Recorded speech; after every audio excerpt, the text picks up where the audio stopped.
Alright guys, so today I want to talk to you about a game that honestly felt like it changed my life at the time. A game which at the time briefly took away all those daily troubles for just a brief moment. And it made me forget that I was working 9 to 5 every day and feeling quite lonely and isolated from the outside world. So I feel that life can get tough sometimes guys, can't it? But bear with me whilst I try to tell you my story all about this utter masterpiece of a game. So I'm sure by now you can tell that this game was none other than Assassin's Creed Odyssey. And this began with me chilling downstairs. I was drinking my cheap instant coffee and my best friend who I was living with at the time, he burst downstairs into the living room and he's demanding that I need to check this game out. Now I'm usually someone who puts off things for a very long time, but for some strange reason, I actually took his advice that day and I ended up starting it in my lunch break, which then turned into a secret whole afternoon break from work, but we won't talk anymore about that. And next thing you know, it ends up becoming this kind of quiet competition between us. But besides all that being a core memory to this day with the bestie, taking a step back at the time, I was feeling pretty burnt out. And I'd wake up, I'd work and gym, and then it was bed, sleep and repeat. The daily routine was getting boring and slowly draining me, if I'm honest. And back then I didn't even realise how empty I was feeling until this game started to fill in those gaps. And it weren't with the sheer action or adrenaline that this game brings, but it was the connection of feeling part of something absolutely huge. So early in the game, you meet Phoebe, this young girl full of energy and warmth, and she's not your family, but this orphan girl who has ended up on the island of Kefalonia, where your character ends up protecting her like she's family. And she looks up to you, she needs you, she trusts you without question, and a lot of the storyline involves you and Phoebe. And you start feeling this deep connection towards an NPC, like I naturally found myself caring for her and smiling away whenever I would see her, and she's always bubbly and happy to see you. And then, well, it just makes it hard when suddenly there's these evil maniacs popping up and kidnapping the poor girl, spoiler alert, and you have no idea if she's now dead or not, and it just genuinely gets you straight in the feels, man.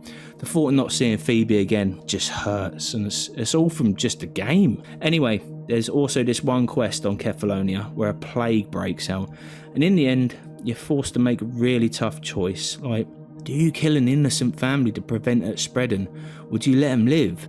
And of course, I let them live. I mean, who wouldn't, really? And I told myself it was the right thing, you know, that mercy mattered. But when I came back later, the entire village was gone and everyone was just dead because of this mega plague. And I genuinely felt sad that millions of pixels in a game had just, well, you know, vanished. But that moment hit harder than it should have because it was all my fault, and the game didn't forget, and it didn't choose to wrap it all up in a nice bow or forgive me with crazy amounts of XP. It just let me carry it. But you know, at this point I was all in. For the next few weeks I found myself not just playing Odyssey but living in it. Me and Alexius were going through war, we were going through the betrayal, the heartbreak, the whole bloody lot. We were slaughtering the cult of Cosmos like a barbaric madman who had nothing else to live for.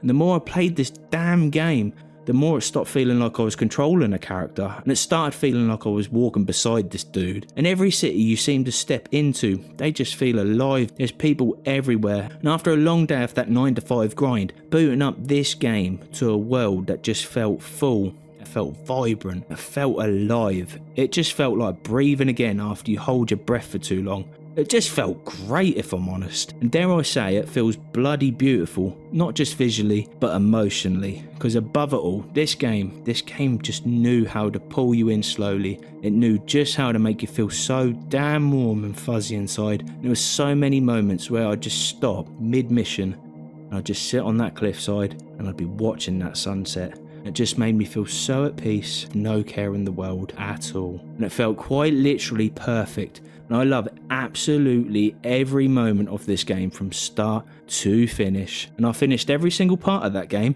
I did every quest and all the DLC.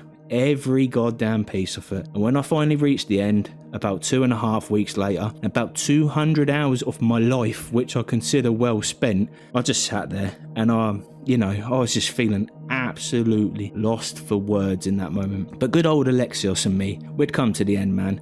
I'd watched this dude. He'd fought, he'd lost, he'd won, and I'd watched him try to rebuild something out of utter chaos, if I'm honest. And when it was over, I just felt like I had nothing left to chase. There was no more fires to put out anymore, if you will. There was just silence, but that silence wasn't bad.